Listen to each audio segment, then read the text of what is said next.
भाग बुढ़िया भाग। कहाँ भागेगी, भाग भाग भाग भाग। बहुत भागने का शौक है ना, मेरा जीना आराम करके रख दिया है। 7 दिन से तो बड़ी खातिरदारी करवा रही थी तू, क्योंकि तेरा फौजी बेटा जो यहाँ पे था। पर अब तेरा फौजी बेटा यह है ना, अब करूंगी मैं तेरी असली खातिरदारी, अब करूंगी असली खातिरदारी। मेरे को तो ना वैसे ही तेरी शक्ल नहीं पसंद थी, मैं चाहती थी कि तुझे ना मार डालूं इस घर से, तेरा कंटा ही कटे। फालतू में तेरी यहाँ पे ना मुझे जीव चोरी करनी पड़ती है। मैं ना अपनी फ्रीडम से रहूंगी, क्योंकि मेरा पति तो बॉर्डर पर रहता है। बस तेरे चक्कर में मुझे बंदिशों में रहना पड़ता है। अगर तू ही नहीं रहेगी ना तो वो बंदिशें भी नहीं रहेंगी। लेकिन मैंने तुझे ना सिर्फ इस घर में सिर्फ इसलिए रखा था क्योंकि तू घर के काम कर देती थी। लेकिन अब तो तूने अपना पैर ही तोड़वा लिया। ऊपर से 7 दिन से मेरे ऊपर हुक्म चला रही है, बहू चाय ले आओ, बहू कॉफी ले आओ, बहू ये बना लाओ। तेरा बेटा घर में था तो ज्यादा अपने आप को महारानी समझ रही थी, नौकरानी कहीं की। अब तुझे मैं छोड़ूंगी नहीं। अब मैं तुझे यहाँ से बहुत दूर ना किसी विधवा आश्रम में छोड़ आऊंगी। बोल दूंगी कि तेरा पति भी मर गया और तेरा बेटा भी मर गया, तेरा कोई नहीं है। उसके बाद में ना तेरा बेटा तुझे ढूंढ पाएगा और ना तेरा पति। और बोल दूंगी उन लोगों से कि तुम्हारी पत्नी और तुम्हारी माँ है ना जो, वो स्वर्ग से धार गई, ठीक है? क्योंकि तेरा पति तो वैसे भी कहाँ रहता है, गाँव में, और तुझे यहाँ पे छोड़ रखा है मेरी नाक में दम करने के लिए।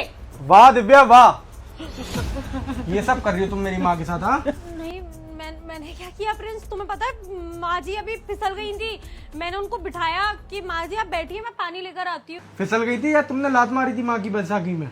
नहीं नहीं प्रिंस, मैं क्यों लात मारूंगी? वो तो अच्छा है कि मेरा फोन ऊपर रह गया था और मैं उस फोन को लेने के लिए वापस आया तो मैंने तुम्हारे सारे काले छिट्टे देख लिए, जो भी तुम मेरी माँ के साथ मेरी पीठ पीछे करती हो। एक माँ की रिस्पॉन्सिबिलिटी दे रखी थी मैंने कि मेरी पीठ पीछे तुम्हें मेरी माँ का ध्यान रखना है। मैं वहाँ पे देश की सुरक्षा कर रहा हूँ और तुम क्या कर रही हो मेरी माँ के साथ? यहाँ पे उनके साथ ऐसा गंदा बर्ताव कर रही हो। उनका पैर टूट गया तो तुम उनसे ये बोल रही हो कि अब काम कैसे करेगी? 7 दिन मैंने तेरी खातिरदारी कर ली, तेरा बेटा आया हुआ था, सारी चीजें ना मैंने तुम्हारी सुन ली है। मेरे कानों में से अभी वाली आवाज ना जिंदगी बंद नहीं जा सकती तुम्हारी। सॉरी देखो, लेकिन अरे आई एम सॉरी आप मत बोलिए, मेरे को सॉरी बोलना चाहिए तुम्हें।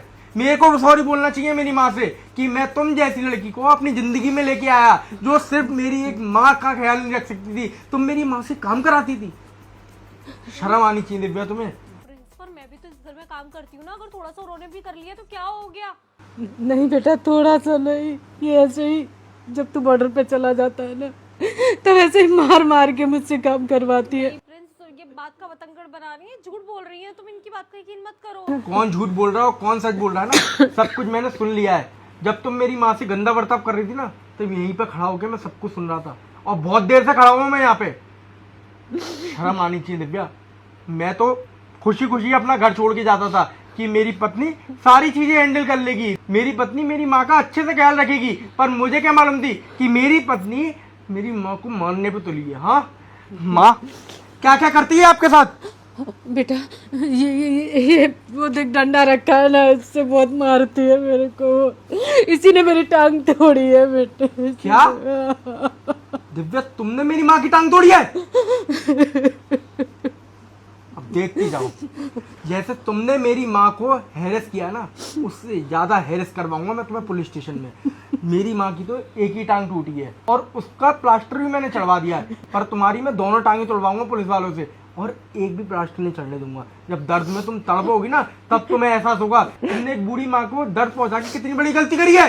सॉरी प्लीज, मुझे माफ कर दो। देखो मैं मानती हूँ मैंने गलत किया है, पर मैं तुम्हारी पत्नी हूँ, तुम मुझे पुलिस स्टेशन कैसे भेज सकते हो? ऐसी पत्नी ना हो ना वही बेहतर है। अब मुझे ना तुमसे कोई रिश्ता ही रखना है। जो मेरी माँ का ख्याल नहीं रख सकती वो मेरा क्या ख्याल रखेगी? अभी मैं सही हूँ, जवान हूँ, इसलिए तुम मेरी पूछ कर रही हो क्योंकि तुम्हें पैसे मिलते हैं। और कल को जब मैं बूढ़ा हो जाऊंगा और मेरे आगे पीछे कोई नहीं होगा तुम तो मेरे को भी जहर दे के मार दोगी। मुझे ना तुम्हारे साथ में रहना ही नहीं है। अभी की अभी निकलो यहाँ से। I said get out from here.